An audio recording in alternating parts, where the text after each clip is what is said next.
ओम नमः शिवाय। क्या आपने कभी सोचा है कि सावन में शिवलिंग पर जल क्यों चढ़ाया जाता है? क्या यह सिर्फ एक परंपरा है या इसके पीछे छिपा है एक गहरा आध्यात्मिक और वैज्ञानिक रहस्य जो आपके जीवन, कर्म और आत्मा को छू सकता है? इस कहानी में आपको मिलेगा ऐसा रहस्य जो न सिर्फ आपको भाव विभोर करेगा बल्कि आपके भीतर कुछ बदल देगा। तो चलिए शुरू करते हैं। शहर की हलचल से दूर उत्तराखंड की पहाड़ियों के पास एक छोटा सा गांव था, शांत, हरियाली से भरा और रहस्य की चुप्पी से घिरा हुआ। वहीं की रहने वाली थी अदिति, एक सामान्य सी दिखने वाली पर आत्मा से बेहद असामान्य लड़की। उसकी आंखों में कुछ था जो शब्दों से परे था, मानो वे आंखें किसी और युग की खोज में हों। अदिति को बचपन से ही प्रकृति के रहस्यों में एक अजीब आकर्षण था। बारिश की पहली बूंद उसके चेहरे को छूती तो वो आंखें बंद कर लेती, मानो कुछ सुन रही हो। उस साल सावन का महीना थोड़ा जल्दी आ गया था। गांव में लगातार बारिश हो रही थी और मंदिर के पुजारी कहते थे इस बार कुछ विशेष घटेगा, लेकिन किसी को नहीं पता था कि वो विशेष घटना किसी इंसान की आत्मा के भीतर घटने वाली थी। अदिति ने बचपन में ही अपनी मां को खो दिया था और उसके पिताजी सेना में थे, जो अधिकतर समय बाहर रहते थे। अदिति को उसका गांव बहुत प्रिय था, लेकिन उसमें भी सबसे प्रिय था शिव मंदिर। मंदिर गांव के बाहर एक ऊंची चट्टान पर बना था। वहां तक पहुंचने के लिए पहाड़ी रास्ता पार करना पड़ता था, लेकिन अदिति के लिए वो चढ़ाई किसी तीर्थ से कम नहीं थी। वो अक्सर अकेले ही वहां जाती, घंटों बैठी रहती, कुछ बोलती नहीं, बस शिवलिंग को देखती रहती जैसे कोई संवाद हो रहा हो। एक दिन सावन की शुरुआत से एक रात पहले उसे एक स्वप्न आया। स्वप्न में वो किसी घने जंगल में थी। चारों ओर सन्नाटा था, लेकिन बीच में एक तेज चमकता हुआ शिवलिंग था। उसके ऊपर से पानी बह रहा था और जल की हर बूंद अदिति की आत्मा को छू रही थी। तभी उसे एक आवाज सुनाई दी, बहुत कोमल पर गहराई से भरी। अदिति, शिव को जल चढ़ाओ, परंतु उस जल को समझकर चढ़ाओ। अदिति हड़बड़ा कर उठ गई। उसका शरीर पसीने से भीगा हुआ था, लेकिन कमरे में हवा तक नहीं चल रही थी। वो कुछ देर स्तब्ध रही, फिर उठकर बालकनी में आई। आसमान साफ था, तारे टिमटिमा रहे थे, लेकिन उसका दिल तेज धड़क रहा था। उसे पहली बार लगा कि शिव उसे पुकार रहे हैं, और सिर्फ जल चढ़ाने के लिए नहीं, बल्कि कुछ जानने, कुछ समझने के लिए। अगली सुबह वो सीधे मंदिर पहुंची। पुजारी पंडित दुबे जी, जो उसे बचपन से जानते थे, उसकी आंखों में कुछ पढ़ने लगे।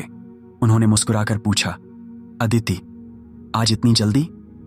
अदिति ने धीमे स्वर में उत्तर दिया, मुझे शिव ने बुलाया है। पंडित जी कुछ बोले नहीं, बस सिर झुका लिया। अदिति ने जैसे ही जल लेकर शिवलिंग पर चढ़ाना चाहा, उसकी नजर शिवलिंग पर टिक गई। अचानक उसे ऐसा लगा जैसे शिवलिंग के भीतर कोई कंपन हो रहा हो, मानो उसकी चेतना को छू रहा हो। पानी की धार जब शिवलिंग से टकराई तो अदिति की आंखों में आंसू आ गए। ये आंसू किसी दुख के नहीं थे, ये उस पल की अनुभूति के थे जो शब्दों से परे थी। उस दिन से अदिति हर दिन जल चढ़ाने लगी, लेकिन हर बार एक नया अनुभव होता। कभी उसे लगता शिवलिंग उसके मन की बात सुन रहा है, कभी उसे अपने भीतर कोई ऊर्जा बहती हुई प्रतीत होती। और एक दिन उसने एक प्रयोग किया। उसने जल अर्पण करते हुए ओम नमः शिवाय का जाप मन ही मन करना शुरू किया। उस दिन उसे ऐसा लगा जैसे उसकी सांसें धीमी हो गई हों, समय रुक गया हो और शिवलिंग से एक शीतल किरण सी उसके हृदय तक पहुंच रही हो। वो उस दिन घर लौटी तो अजीब सी शांति थी उसके भीतर। वो रात को लेटी और फिर वही सपना आया, वही जंगल, वही शिवलिंग। पर इस बार शिवलिंग के पास एक ऋषि खड़े थे। उन्होंने कहा, अदिति, जल अर्पण केवल एक क्रिया नहीं है, ये तुम्हारे विचार, भाव और ऊर्जा की कंपन को ब्रह्मांड तक पहुंचाने की विधि है। जल को भाव दो, तब वो शिव तक पहुंचेगा। अगली सुबह अदिति एक पक्के निर्णय के साथ उठी। उसने गांव की छोटी सी लाइब्रेरी से शिव से जुड़ी जितनी भी पुस्तकें थीं, सब इकट्ठी की। ऋषि मुनियों के कथनों को पढ़ा, जल की वैज्ञानिक संरचना को समझा और जल ऊर्जा की थ्योरी पर शोध करने लगी। उसे पता चला कि जल केवल एक रसायन नहीं, बल्कि एक स्मृति वाहक है। ये भाव, विचार और ऊर्जा को ग्रहण कर सकता है। जापानी वैज्ञानिक मासारू इमोटो के प्रयोगों में भी यही सिद्ध हुआ था। अब अदिति जल अर्पण से पहले कुछ पल ध्यान करती, फिर अपने विचारों को शुद्ध करती और तब जल को शिवलिंग पर अर्पित करती। और हर बार उसे लगता जैसे उसके भीतर कुछ डिकोड हो रहा है, जैसे कोई ऊर्जा उसके भीतर उतर रही हो। एक दिन गांव में बहुत तेज बारिश हुई। मंदिर की सीढ़ियां फिसलन भरी हो गईं। कोई भी वहां नहीं गया, लेकिन अदिति गई। बिना छाता, बिना चप्पल बस एक जल का लोटा लेकर। रास्ते में उसे एक बूढ़ी औरत दिखी जो एक पेड़ के नीचे कांप रही थी। अदिति ने उसे देखा, मुस्कुराई और अपना चादर उसे ओढ़ा दिया। वो औरत बोली, बेटी, आज शिव बहुत प्रसन्न होंगे। तूने जल से पहले करुणा चढ़ाई है। अदिति कुछ नहीं बोली, लेकिन उसके भीतर कुछ कांपा। उसने महसूस किया, शिव केवल जल नहीं चाहते, वो भावना चाहते हैं। उस दिन मंदिर में पहुंचकर अदिति ने जब जल अर्पण किया तो अचानक बिजली चमकी और उसे ऐसा लगा जैसे शिवलिंग के ऊपर एक प्रकाश मंडल बन गया हो। उसकी आंखें बंद हो गईं और उसने सुना, तू जल में नहीं, आत्मा में बह रही है। अदिति बेहोश होकर गिर गई। जब होश आया तब वो मंदिर के अंदर थी। पुजारी उसके पास बैठे थे। उन्होंने कहा, तू अब साधारण नहीं रही, शिव ने तुझे चुना है। उस दिन के बाद अदिति की दिनचर्या बदल गई। अब वो सिर्फ जल नहीं चढ़ाती थी, वो हर बूंद को मंत्रित करती थी और धीरे धीरे गांव के लोग भी उसके पीछे चलने लगे। सबने महसूस किया कि मंदिर का वातावरण अब अलग हो गया था। वहां शांति, ऊर्जा और करुणा का अद्भुत संगम होने लगा। पर एक दिन कुछ अजीब हुआ। अदिति को फिर एक स्वप्न आया, पर इस बार उसमें जंगल नहीं था, बल्कि एक भट्ठी जैसा स्थान था जहां ऊर्जा असंतुलित थी, अशांत थी। शिवलिंग वहां तप रहा था और जल की एक बूंद भी नहीं थी। फिर वही आर्षि प्रकट हुए और बोले, अदिति, जल अर्पण केवल शिव को शांत करने के लिए नहीं, ब्रह्मांड की ऊर्जा संतुलित करने के लिए है। तुम समझो, सावन में यह कार्य क्यों विशेष होता है। अदिति जागी और सोच में डूब गई। क्या सावन में जल अर्पण का संबंध केवल मानसून या पूजा से है, या यह किसी गहरे ऊर्जा संतुलन से जुड़ा है। उसने अपने सवालों के उत्तर खोजने शुरू किए, प्राचीन ग्रंथों से, वैदिक आर्चाओं से, मंदिरों की संरचना से और सबसे ज्यादा अपने अनुभवों से। और एक दिन उसने वो जान लिया जो कम ही लोग जानते हैं। अदिति अब शिवलिंग और जल अर्पण के ऊर्जा संतुलन और आध्यात्मिक विज्ञान को समझने की कोशिश करती है, और उसके सामने एक ऐसा रहस्य प्रकट होता है जो सिर्फ पूजा नहीं बल्कि पूरे ब्रह्मांडीय संतुलन से जुड़ा है। अदिति की आंखें कई रातों से बंद होकर खुल रही थीं, लेकिन हर बार वह कुछ नया देख रही थी। अब उसका मन केवल सावन की पूजा में नहीं, बल्कि सावन की चेतना में उतर चुका था। वो जानना चाहती थी, आखिर जल चढ़ाना एक ऋतु विशेष में ही क्यों इतना महत्वपूर्ण है। क्या इसके पीछे केवल धार्मिक भावना है, या कुछ ऐसा जो समय, मौसम और ऊर्जा के संतुलन से जुड़ा है। उसने अपने गांव के बाहर बसे एक पुराने सन्यासी के पास जाना शुरू किया। लोग उन्हें बाबा त्रिलोचन के नाम से जानते थे। वे वर्षों से चुप थे, बोलते नहीं थे, लेकिन उनकी आंखों में कई जन्मों की चेतना झलकती थी। अदिति ने कई दिनों तक उन्हें केवल प्रणाम किया, कोई प्रश्न नहीं पूछा। पर 7वें दिन उन्होंने खुद उसका हाथ पकड़कर अपनी झोपड़ी के भीतर बुलाया। बिना कुछ कहे उन्होंने एक पत्थर का शिवलिंग निकालकर सामने रखा और उसके ऊपर एक लोटे से पानी गिराया। अदिति ने देखा कि जैसे ही जल शिवलिंग से टकराया, पास में रखा दीपक झिलमिला उठा। कोई हवा नहीं थी, फिर भी लौ कांप उठी। बाबा त्रिलोचन ने आंखें खोलकर पहली बार बोला, तू सोचती है कि जल शिव को चढ़ता है, पर सत्य यह है कि जल में शिव उतरते हैं। यह सुनते ही अदिति की सांसें रुक गईं। उसने सवाल किया, तो जल अर्पण से शिव प्रकट होते हैं? बाबा ने कहा, नहीं, शिव प्रकट नहीं होते, प्रवाह में आते हैं। शिव कोई मूर्ति नहीं, वो ऊर्जा है। और सावन वह काल है जब धरती पर सबसे अधिक जल और विद्युत का संचार होता है। चंद्रमा पृथ्वी के जल को खींचता है, और जब शिवलिंग पर जल चढ़ता है तो वह इस जल और चंद्र ऊर्जा के बीच एक ब्रिज बनता है, जिससे चेतना का प्रवाह पृथ्वी में समाहित होता है। अदिति अब समझने लगी थी कि शिवलिंग केवल एक प्रतीक नहीं, बल्कि एक ऊर्जा ट्रांसमीटर है, एक माध्यम जिसके माध्यम से व्यक्ति अपनी चेतना ब्रह्मांडीय ऊर्जा से जोड़ता है। वह घर लौटी और अपनी खोज को और आगे ले जाने लगी। उसने पाया कि प्राचीन मंदिरों की संरचना किसी वैज्ञानिक परिकल्पना से कम नहीं थी। शिवलिंग हमेशा मंदिर के गर्भगृह में स्थापित होता है, और उसके ऊपर एक छोटा छिद्रित कलश टंगा होता है जिससे लगातार जल टपकता है। ये कोई धार्मिक औपचारिकता नहीं, बल्कि निरंतर ऊर्जा संतुलन की प्रक्रिया है। अदिति को समझ में आने लगा कि क्यों प्राचीन काल में ऋषि मुनि बारिश के समय, विशेषकर सावन में, हिमालय की कंदराओं या ऊंचे स्थानों में जल अर्पण करते थे, क्योंकि उस समय वातावरण में विद्युत, नमी और चंद्र ऊर्जा सबसे सशक्त होती थी, और यह शिवलिंग के माध्यम से उस ऊर्जा को स्थिर करने का साधन बनती थी। फिर एक रात कुछ ऐसा हुआ जिसने अदिति की चेतना को झकझोर दिया। वह मंदिर में अकेली थी, देर रात ध्यान कर रही थी। अचानक उसे लगा कि शिवलिंग से हल्की सी ध्वनि निकल रही है, जैसे जल गिरते समय कोई कंपन हो रहा हो। उसने ध्यान से सुना और उसे ओम की गूंज सुनाई दी, बहुत सूक्ष्म परंतु स्पष्ट। उसकी आंखें अपने आप बंद हो गईं और वह ध्यान में चली गई। उसने देखा ब्रह्मांड के केंद्र में एक विशाल शिवलिंग स्थित है और उसके चारों ओर नक्षत्र, ग्रह और चंद्रमा चक्कर काट रहे हैं। वहां से एक किरण निकली और उसके भीतर समा गई। उसे महसूस हुआ कि हर जल की बूंद, हर मंत्र, हर भावना एक अदृश्य तंत्र से जुड़ी है, और यह तंत्र सिर्फ धार्मिक नहीं बल्कि ब्रह्मांडीय संतुलन से जुड़ा है। जैसे ही उसकी चेतना लौटी, मंदिर की घंटियां अपने आप बज उठीं। वह घबराई नहीं, बस मुस्कुराई, जैसे उसे वो संकेत मिल गया हो जिसकी वो तलाश कर रही थी। अब अदिति ने एक प्रयोग करने का निश्चय किया। उसने गांव के कुछ लोगों को बुलाया और उनसे कहा कि वो अगले 7 दिन तक एक ही समय पर एक ही भावना के साथ जल अर्पण करें और फिर अपनी अनुभूतियां बताएं। पहले दिन सब सामान्य रहा।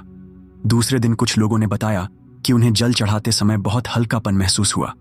तीसरे दिन गांव के एक वृद्ध व्यक्ति जो गठिया से पीड़ित थे बोले, बेटा, आज मैंने 5 सीढ़ियां बिना दर्द के चढ़ लीं। चौथे दिन एक स्त्री ने कहा, आज मुझे मां के निधन के बाद पहली बार शांति महसूस हुई। और 7वें दिन पूरा गांव मंदिर में था और सभी की आंखों में कुछ न कुछ चमक रही थी।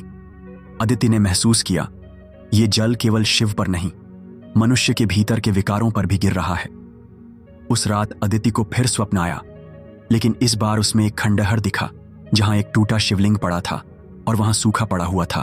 तभी उसे समझ आया, जहां ऊर्जा नहीं वहां जल निष्क्रिय है, और जहां भावना नहीं वहां अर्पण अधूरा है।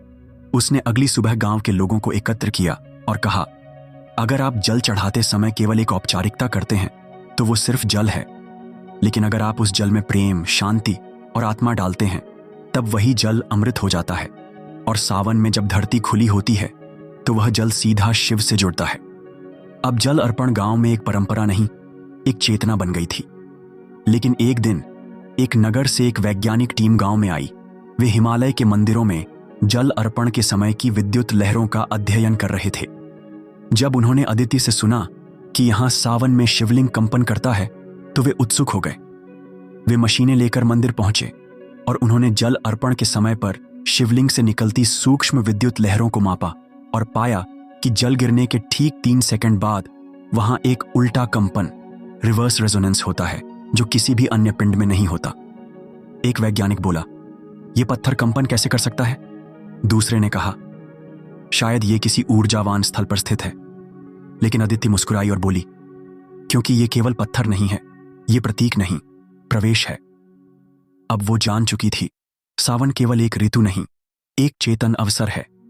जब जल के माध्यम से हम अपने भीतर की ऊर्जाओं को स्थिर करते हैं, शिव को नहीं, स्वयं को शांत करते हैं। लेकिन अब उसका मन एक और प्रश्न की ओर जा रहा था। क्या जल केवल शरीर और मन की शुद्धि करता है, या इससे कर्म और जन्मों के बंधन भी टूटते हैं? क्या जल अर्पण से केवल अनुभूति होती है, या मोक्ष का द्वार भी खुलता है? गांव के मंदिर में अब सावन की आखिरी रुत चल रही थी। आसमान में बादल थे, लेकिन अब बारिश कुछ थमने लगी थी। अदिति हर दिन की तरह मंदिर गई, लेकिन इस बार उसका मन हल्का नहीं था। उसके भीतर एक सवाल भारी बनकर अटका था। अगर जल अर्पण से मन शुद्ध हो सकता है, तो क्या इससे जन्म जन्मांतर के कर्म भी शुद्ध किए जा सकते हैं? उसके मन में यह प्रश्न पिछले कई दिनों से गूंज रहा था, लेकिन उत्तर कहीं नहीं था।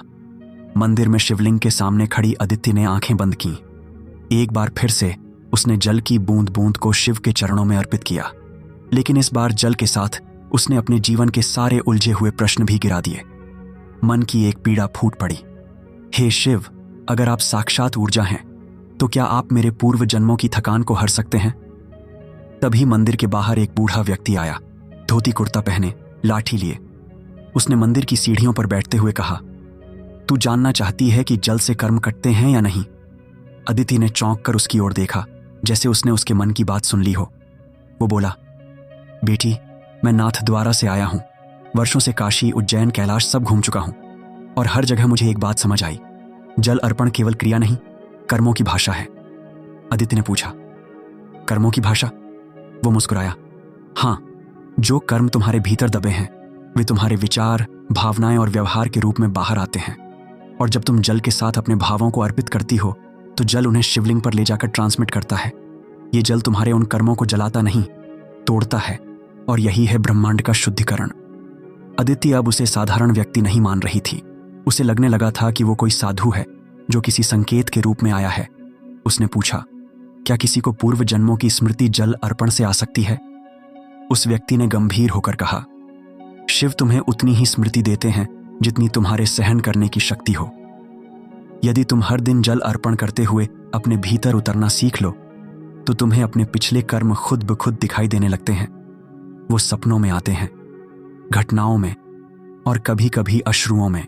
उस रात अदिति को फिर एक स्वप्न आया, लेकिन इस बार वह एक दूसरे शरीर में थी। एक गांव की औरत जो तालाब से जल भरकर एक शिवलिंग पर चढ़ाती थी, और हर बार चढ़ाने के बाद उसे एक बूढ़ा व्यक्ति पीठ पर कोड़े मारता था, क्योंकि उस गांव में स्त्रियों का मंदिर जाना मना था। पर वो फिर भी जाती थी। अचानक उसका सपना टूटा और वह चिल्ला उठी, मैंने पहले भी जल चढ़ाया है। उसका रोम रोम कांप रहा था।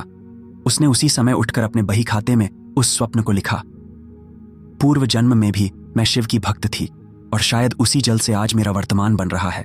अब उसका विश्वास दृढ़ हो गया था। जल अर्पण केवल पूजा नहीं, ये एक कर्मिक टेप रिकॉर्डर है जो जन्मों की कहानियों को दोहराता भी है और मिटाता भी है। अब उसने मंदिर में एक नया प्रयोग शुरू किया। उसने शिवलिंग के पास एक पात्र रखा, कर्म पात्र, जिसमें गांव के लोग अपने भीतर की कोई एक गलती लिखकर डालते थे और फिर शिवलिंग पर जल अर्पण करते थे।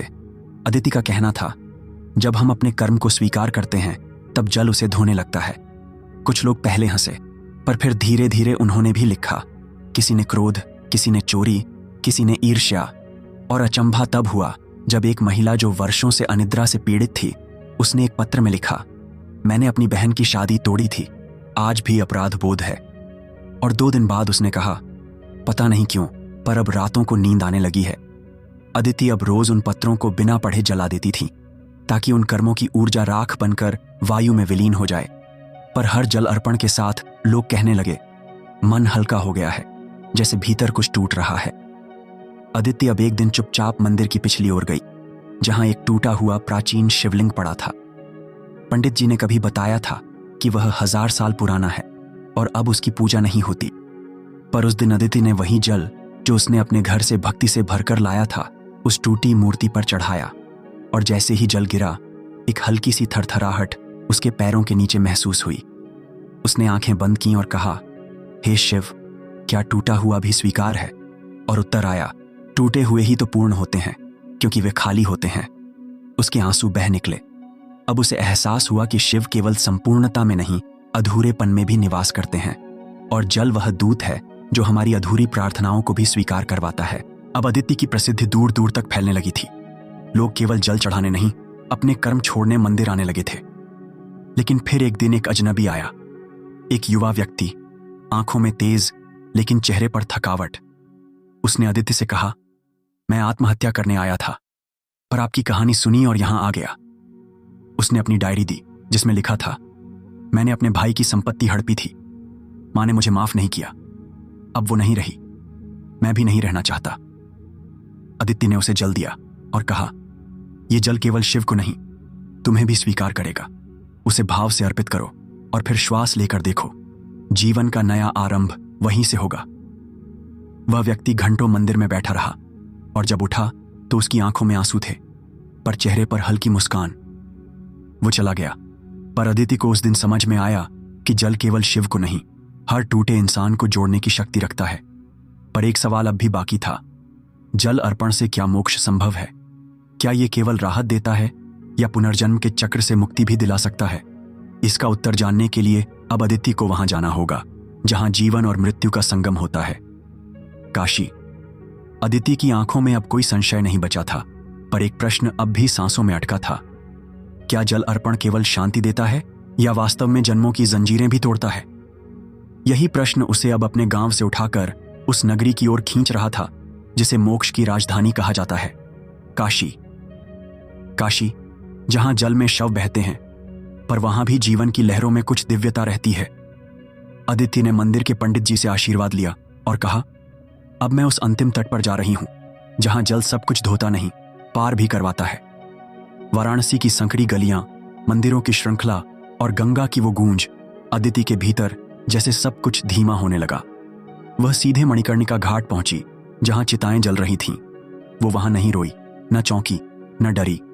उसने केवल गंगा को देखा और कहा, क्या इस जल में सब कुछ समा सकता है? वहीं घाट पर बैठा एक वृद्ध पंडा, जिसने जीवन भर मृत्यु के समीप दिन बिताए थे, उसकी बात सुनकर मुस्कुराया और बोला, बिटिया, गंगा की एक बूंद सिर्फ जल नहीं, वह मां की गोद है, जो तेरे हर जन्म की धूल को बहा सकती है। पर तू जब तक पकड़ कर बैठी है, तब तक मुक्ति नहीं। अदिति ने पूछा, तो क्या मैं शिव को केवल जल से पा सकती हूं?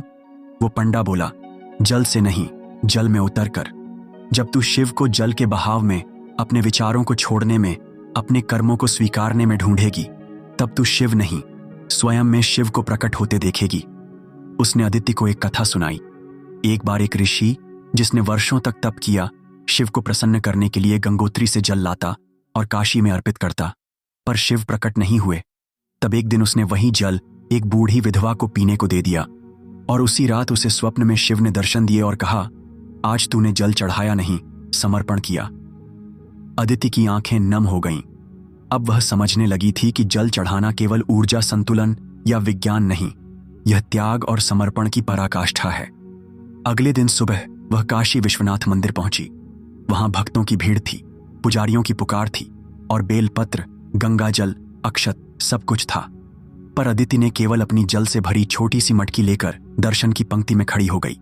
जब उसका नंबर आया तो उसने आंखें बंद कीं और उस जल को अर्पित करते हुए कुछ नहीं मांगा, बस कहा, हे शिव, अगर यह मेरा अंतिम जल हो तो इसे स्वीकार कर लेना। उस पल मंदिर के भीतर शंख बजा और उसके मन के भीतर एक कंपन फूटा, मानो कोई जंजीर टूटी हो, और अदिति की सांसों में एक नए जीवन का प्रवेश हुआ। वो बाहर आई, बैठ गई, और अचानक उसके भीतर एक स्मृति कौंधी, एक बीमार बूढ़ा व्यक्ति, जिसकी पीठ पर उसने बचपन में पानी डाला था। वह दृश्य कभी सच में घटा नहीं था, पर उसके भीतर वह इतना स्पष्ट था कि वह कांप उठी।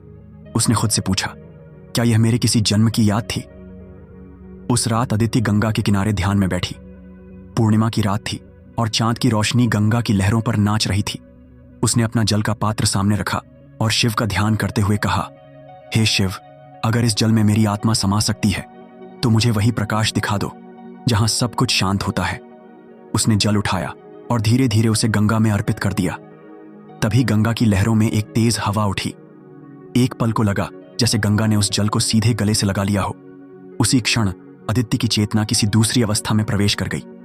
वह वहां बैठी थी, पर उसकी आत्मा मानो एक विशाल शिवलिंग के भीतर प्रवेश कर गई थी, जहां सब कुछ प्रकाश था। न कोई नाम, न रूप, न विचार, बस एक कंपन, एक ओंकार जो हर ओर व्याप्त था। उसने महसूस किया, मैं अदिति नहीं, मैं वही हूं जो जल बनकर बहा, जो जन्म बनकर जिया, और जो अब शिव बनकर शांत हो गया। उस अनुभव के बाद जब उसकी चेतना लौटी तो उसकी आंखों से आंसू नहीं बह रहे थे, वो खुद एक बहाव बन चुकी थी। अदिति अब गांव लौट आई, पर वो अब पहले जैसी नहीं रही। उसके चेहरे पर एक गहराई थी जो शब्दों से नहीं, अनुभूति से प्रकट होती थी। उसने मंदिर के कोने में एक नया छोटा सा शिवलिंग स्थापित किया और ऊपर केवल एक छोटी सी लिपि लिखी, यहां जल नहीं, आत्मा चढ़ाई जाती है। अब लोग वहां आते, जल लाते और अर्पित करते, पर पहले वो एक प्रश्न खुद से पूछते, क्या मैं अपने भीतर की गांठें इस जल में घोल पा रहा हूं? अदिति अब कम बोलती थी। जब कोई पूछता, क्या जल अर्पण से मोक्ष मिलता है, तो वह मुस्कुरा कर कहती, शिव को जल नहीं चाहिए, तुम्हारा भार चाहिए। जब तुम जल में अपना भय, क्रोध, मोह, पश्चाताप घोल देते हो, तब शिव तुम्हें मोक्ष में बहा देते हैं। एक शाम जब बारिश हो रही थी और सावन का अंतिम सोमवार था, अदिति अकेली मंदिर में खड़ी थी। उसने अपने पुराने पात्र को देखा जो वर्षों से शिव को जल अर्पित कर रहा था। उसने उसे छूकर कहा, तू तो वही रहा, पर तूने मुझे बदल दिया। शिवलिंग पर गिरती जलधारा उस रात कुछ अलग सी थी। उसमें न कोई मांग थी, न कोई भय, न कोई इच्छा, केवल एक समर्पण था। जैसे कोई आत्मा कह रही हो, अब मैं शिव हूं और शिव मैं। यहीं पर वो कथा पूरी होती है, पर शायद वहीं से जीवन शुरू होता है। क्योंकि जब हम सावन में शिवलिंग पर जल चढ़ाते हैं तो वो शिव को नहीं छूता, वो हमारे भीतर की पीड़ा, हमारे भीतर का भ्रम और हमारे जन्मों की थकान को बहा कर ले जाता है। तो अगली बार जब आप जल चढ़ाएं, एक क्षण के लिए चुप हो जाएं और भीतर से पूछें, क्या मैं जल चढ़ा रहा हूं या खुद को अर्पित कर रहा हूं? शायद वहीं से आपकी यात्रा भी शुरू हो जाए। अगर जल अर्पण का रहस्य आपके दिल को छू गया तो एक लाइक देकर इसे औरों तक पहुंचने दें। कमेंट करके बताएं कि आपने इसमें क्या पाया, और ऐसे ही अद्भुत जीवन बदल देने वाली कहानियों के लिए सब्सक्राइब जरूर करें। धन्यवाद।